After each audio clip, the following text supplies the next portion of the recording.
Alors, je disais que j'allais embrayer sur ton engagement politique.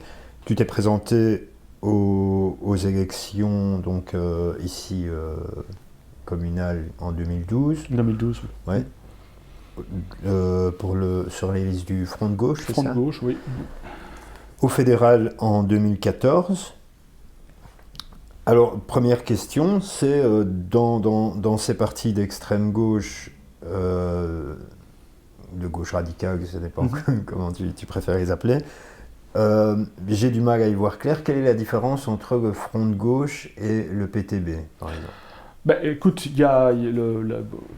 sans vraiment faire un grand exposé là-dessus, je pense que la gauche est plurielle, elle est composite et elle est très diversifiée. Et quand on dit bah, il faudrait que tous les partis de gauche s'unissent pour faire un... Non, ben c'est beaucoup plus complexe que ça.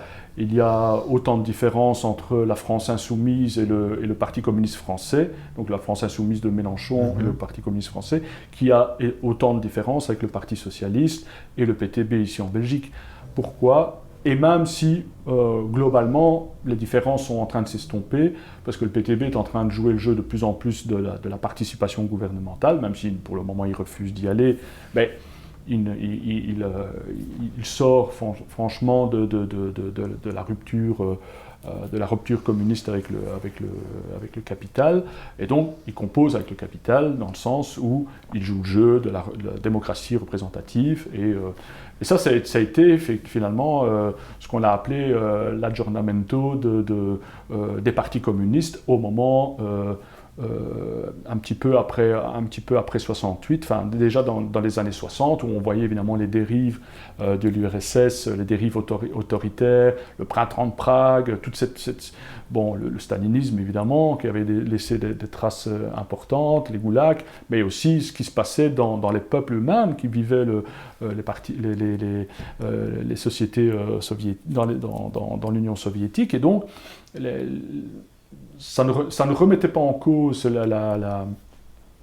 l'appartenance vraiment forte des marxistes à leur courant de pensée et à leur parti, le Parti communiste, en tout cas les mouvances communistes, mais ça questionnait sur, au nom d'une idéologie et au nom surtout d'un idéal tel que Marx l'avait pensé, même bien avant Marx, il y avait aussi Hegel et les présocratiques qui avaient pensé l'immanence de l'être à travers sa réalisation, donc la pleine réalisation de l'être humain dans son environnement et dans son contexte égalitaire, que Marx a théorisé avec le matérialisme.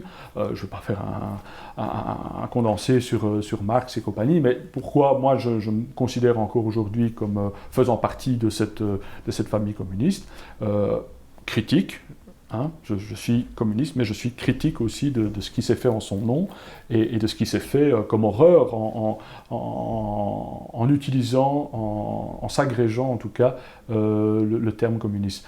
Voilà, il faut en tirer les conséquences, il faut en tirer les leçons, mais je continue à penser que une société doit permettre, en tout cas, dans le cadre de cette transformation sociale, fondamentalement, une société digne de ce nom, sur le plan politique, doit permettre l'effectivité des droits fondamentaux des gens. Et donc, pour moi, ben pour d'autres, ça sera peut-être une autre tendance politique ou un autre sillon politique. Et donc, pour moi, c'est ce courant-là qui me parle le plus et qui me dit, qui me porte à croire que c'est ce courant-là qui permettra de rendre effectifs ces droits fondamentaux, que sont un droit au logement, droit à l'éducation, non-reproduction des inégalités, droit culturel, on en parlait tout à l'heure. Et donc, ben, voilà, après, c'est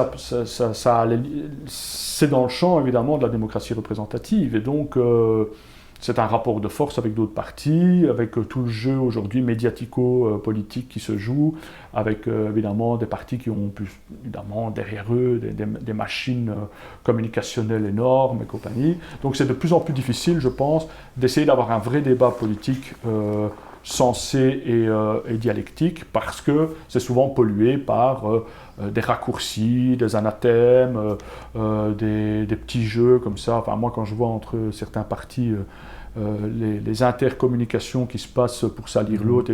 Enfin, c'est vraiment digne du bac à sable, et ça ne grandit pas, évidemment, la politique au sens noble du terme, et c'est pour ça peut-être qu'il y a de plus en plus de gens qui ne s'y retrouvent plus. Et donc, moi, ce qui m'intéresse, c'est notamment de faire de la pédagogie politique. Je préfère que quelqu'un vote pour un autre parti, mais qui l'a fait en conscience plutôt qu'être instrumentalisé. Donc cette réappropriation des gens par rapport à la politique, à leur politisation, elle me semble essentielle. Et bon, moi, voilà, j'ai mes propres convictions, je les affirme, je les défends, mais je suis tout à fait capable aussi de reconnaître chez les autres qui n'ont pas la même lecture politique, sociale que moi, tout à fait des choses intéressantes. Et donc c'est une capacité aussi à avoir du dialogue et faire référence intellectuellement aux capacités aux uns et aux autres de faire évoluer la société dans le bon sens. Alors, je vais revenir quand même sur le terme communiste, parce que donc, tu te revendiques comme tel. Même si aujourd'hui c'est devenu compliqué, c'est devenu limite péjoratif. Ça l'est complètement. Oui. Alors, moi j'ai un peu de mal à... Donc, tu te revendiques communiste tout en te désolidarisant de toutes les expériences communistes. Oui. Alors, de quel communisme tu parles ? Pour moi, le communisme, c'est le capitalisme d'État tel qu'il a existé dans tous les régimes dits communistes. Alors ça a été une utilisation... ça a été une utilisation socialiste étatique qui a été aussi constitutive de révolution. Donc si on reprend évidemment la révolution russe, la révolution chinoise, Cuba, compagnie, c'est vraiment des processus révolutionnaires pour abolir, en tout cas faire chuter un gouvernement, enfin en tout cas un pouvoir qui était ou tyrannique, ou en tout cas donc il y avait un processus révolutionnaire. Si on prend l'exemple du Chili par exemple avec Allende, ça c'est un processus démocratique qui a amené quelqu'un de communiste, de marxiste en tout cas, Salvador Allende. Qu'est-ce qu'on a fait ? Enfin, qu'est-ce que les forces impérialistes occidentales ont fait ? Ils l'ont éliminé. Pourquoi ? Parce que c'était une menace qui avait été élue et qui n'était pas passée par un processus révolutionnaire. Et donc, comme quoi, ça peut être possible. Et donc, on ne va pas refaire l'histoire. Je pense qu'il faut utiliser l'histoire, il faut l'analyser de façon très quasi scientifique. Et donc, je continue à penser que tout ce qui a été fait au nom du communisme ont été des horreurs absolues, en tout cas sur le plan de Staline et autres. Moi, je n'ai pas de problème à dénoncer ce qui s'est fait de façon dramatique en son nom. Par contre, je continue à penser qu'une société égalitaire, en tout cas une société qui tend vers l'égalité de chacun et de chacune, à pouvoir jouir de sa vie, pouvoir avoir un logement, pouvoir avoir accès aux soins de santé de façon équitable et compagnie, à la culture, à avoir vraiment un cadre de vie où le bien-être et la décence sont vraiment une conséquence intrinsèque d'une volonté politique vraiment de donner à la fois ce pouvoir d'agir et constitutif vraiment d'un bien-être généralisé, à la fois individuel mais aussi collectif. Je n'ai pas encore, moi, imaginé un autre prisme idéologique que celui-là. Après, quand je dis que je suis communiste critique, c'est-à-dire que je me revendique du marxisme, en tout cas, je me revendique surtout des gens dans le marxisme, ou en tout cas dans le communisme, qui ont essayé de tenter d'autres choses. Je pense notamment à Antonio Gramsci, qui parlait d'hégémonie culturelle.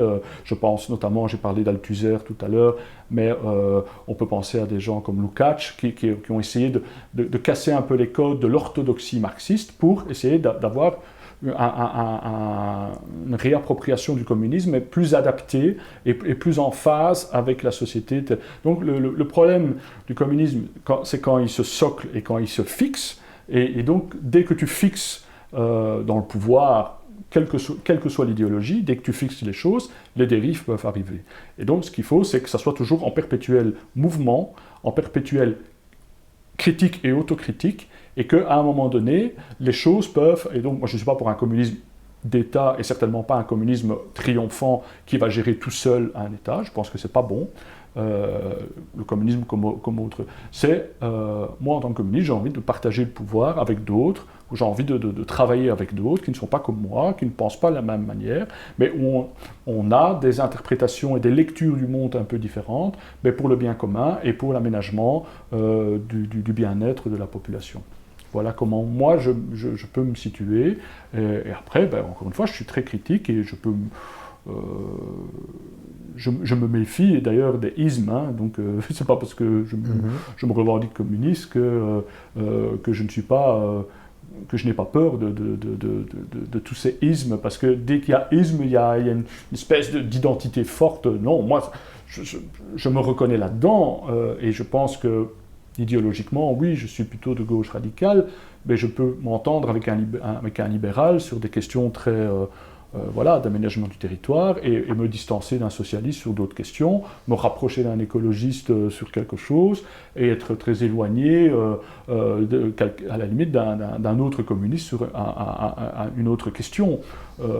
Donc voilà, je pense que les choses sont élastiques, les choses sont nuancées, et certainement, moi je ne suis pas pour l'hégémonie d'un parti sur les autres, pas du tout. Dans le cadre, en tout cas, de la démocratie délégataire, de la démocratie représentative, je pense que chaque tendance doit pouvoir avoir son lieu d'expression et sa légitimité d'exister et d'entendre les débats des uns des autres. Et ça manque un peu, à mon avis, dans les débats actuels.